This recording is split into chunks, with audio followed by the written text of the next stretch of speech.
Assalamu alaikum student. I am Noreen Abbasi. This is video number 4 of round number 3.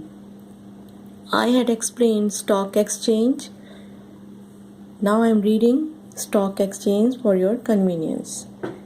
Stock exchange, running a large business, manufacturing or selling, is very expensive and usually many people invest money in it in the form of shares.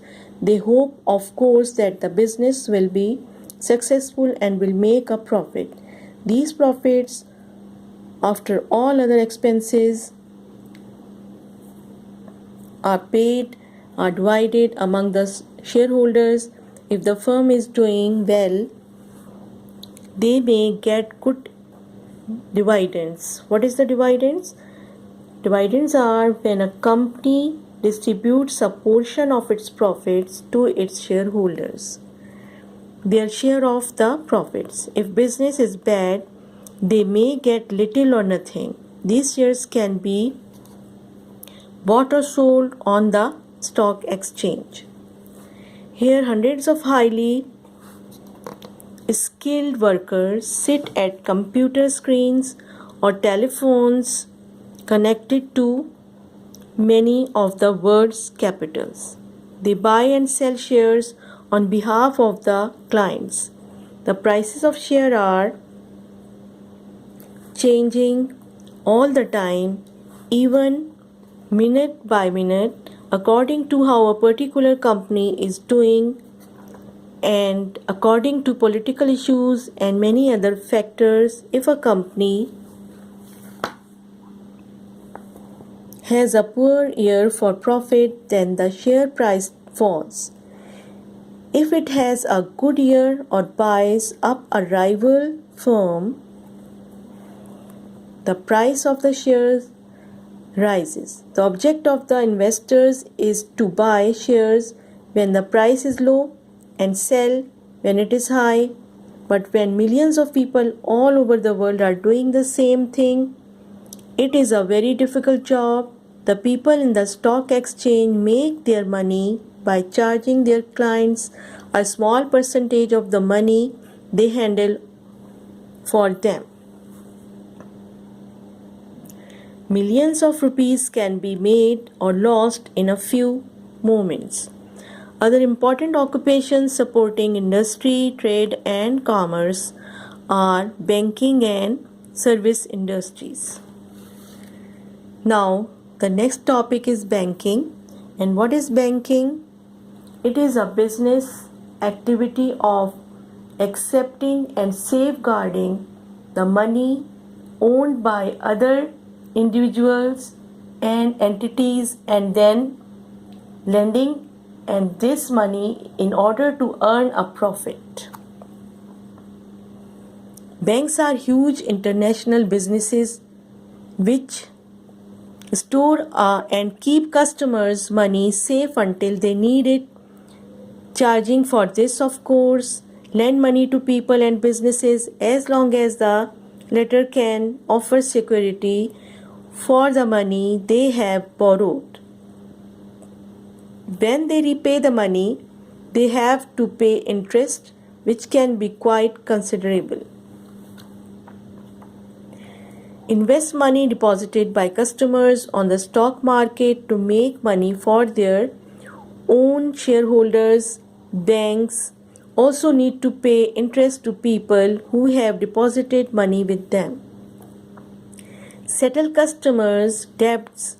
What are the debts? To given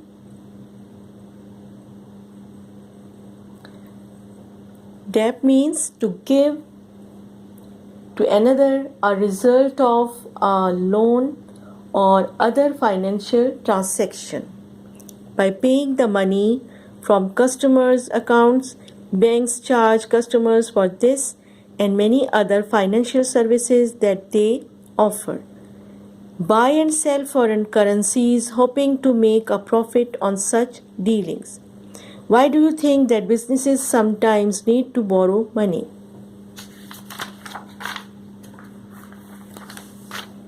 service industries after the primary industries and mining, manufacturing, trading and commerce come what we call service industries. These are not actually produce goods, but in one way or another they allow all of the other industries to function and allow a society to run smoothly. Among the service industries are the legal profession, large enforcement, transport and communication, education, health services, tourism, hospitality, catering and entertainment. Even homemaking, the work of housewives and mothers, is a service industry. Some examples of service industries are garbage collection, healthcare, postal service, homemaking. Now the communication. What is communication? It is defined as the process of passing information and understanding from one person to another. It is essentially a bridge of meaning between people. Transport for the movement of goods was discussed in Chapter 5, and different modes of transport for the movement of people and goods have been studied in detail in Chapter 7, Book 2 of the series. Now we will look at communication as a service industry. Communication is the transfer of information between individuals or groups such as it is important for the growth of business and industry in a company. Communication is mainly electronic nowadays based on information technology, IT. The internet, satellite systems and cable networks provide a vast range of information, past and present, including international and local news,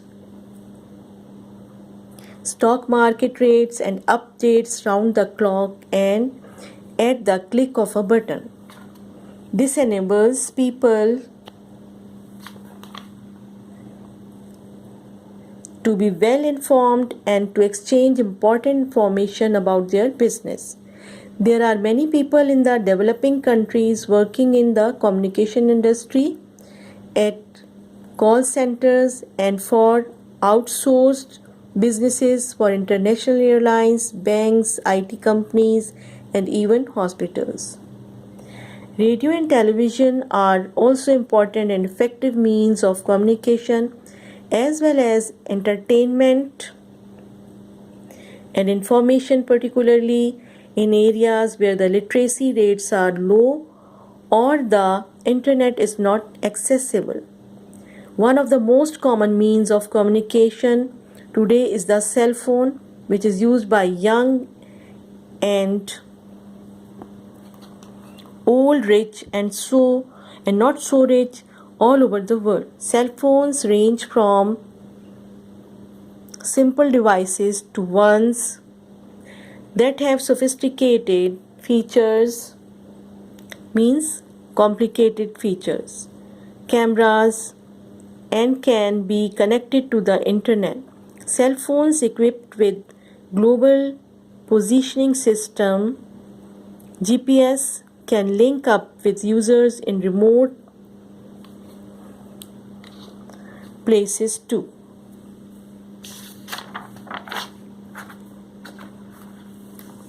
Last topic, tourism. Here is a scenery of Lake Saif al Muluk in Kaghan, is a popular tourist destination.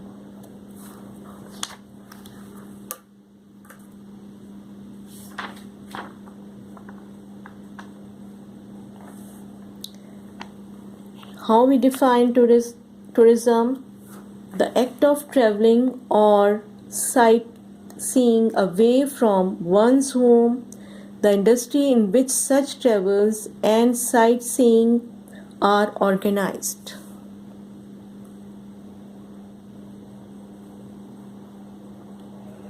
Tourism is also seen as an industry as it brings in income from tourists who visit various places of interest in our country. Pakistan has a range of landscapes, means sceneries, diverse cultures, different cultures and people, and large number of heritage sites, means traditional. It has much potential as a tourist destination despite the recent security issues. Despite means outrange places. The northern region has been a favorite with tourists who are attracted to the awesome mountain landscape.